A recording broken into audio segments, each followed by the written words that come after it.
Hi, I'm Rory, this is James, this is Joe, and we're from Sounds from the Basement. We're sorry that we haven't been here for a little while, but we're hoping to keep these up to date from now on. First song we're reviewing is Sonnentanz by Klangkarussell. Personally, I think that this is, for the sort of house music I've heard, it's very good. It starts out rather nice and then you get sort of synthy bits and bass, and there's a really nice breakdown in the middle where they go into guitar, and really it's just a very nice song to listen to. It's got a very catchy chord progression with nice little riffs on various instruments with guitars and saxophones, and it all works well as a song.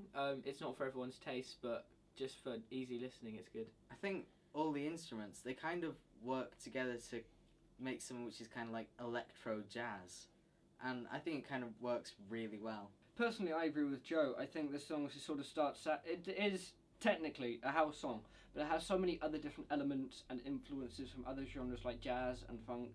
So our second song is Best Song Ever by One Direction.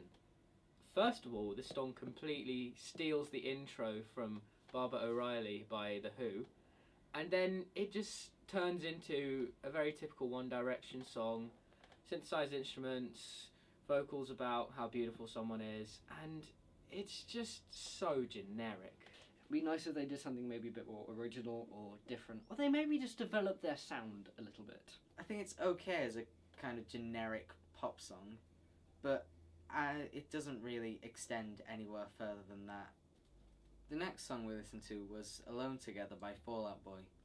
Now, this is a really great pop song. It is a slight departure from some of Fall Out Boy's other work, as it's gone in a much more poppy direction. Yeah, I'm a pretty big Fall Out Boy fan. At the beginning, I really liked it. You know, songs like "Where Is Your Boy," "Sugar We're Going Down," "Dance Sunset," sort of thing. And then they got in other genres like sort of funk and stuff. And then when they went on this hiatus, I feel like they've come back together now, which is great. But they're not the same band. Yeah, I think their sound in this particular song is weighted too much on the pop side rather than their punky rocky side, and I don't think it's as great as their older work. It's not a terrible song, it's still quite enjoyable to listen to, but their older stuff is much better in my opinion. The next song we did was Melody Calling by The Vaccines, and this song for me is really interesting. It still sounds like The Vaccines, but it's maybe a bit more dark than before, because with songs like If You Wanna and Teenage Icon, these are really sort of like bouncy pop rock songs, and this song still has that sort of like 60s atmosphere that a lot of their other work does, but it's a lot more depressing. The solo is very different than other stuff they've done. It's really sort of like, you know, classic rock stuff, and it's a really nice listen, but it's a really big departure from their old work. Yeah, definitely. The style has changed a lot. We're not having Justin Young's big happy chorus, catchy vocal things, but it's still a good song overall, and it works really well. It's got nice guitars, a cool funky drum bit underneath, and it's nice to see they're experimenting a bit with their sound. I've never been a big fan of The Vaccines, and the only thing that I really liked were the big poppy choruses, so this, it really isn't to my taste at all. I don't enjoy this song much. So our final song is Easy Easy by King Krule. Now, King Krule is a band that I've been liking quite a lot recently. The singer has a very unique voice, and they've been doing kind of ambient-y, bluesy kind of guitars with interesting chords. And this song is very different to what you'd hear usually on Radio 1. But I like it a lot. I'm pretty sure a lot of people don't, but it's to my liking.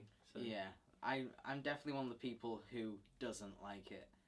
Mainly because I'll say exactly what I said when I first heard them, which is, it's a guitarist that can't play and a singer that can't sing. And really, it's just an unpleasant noise. And I'm sure there'll be lots of journalistic crap thrown around about how it's original and it's authentic, but it just doesn't sound nice. Yeah, for me, this song is I think NME will love it, but I don't. When people say the singer has a unique voice, I think they mean he can't sing.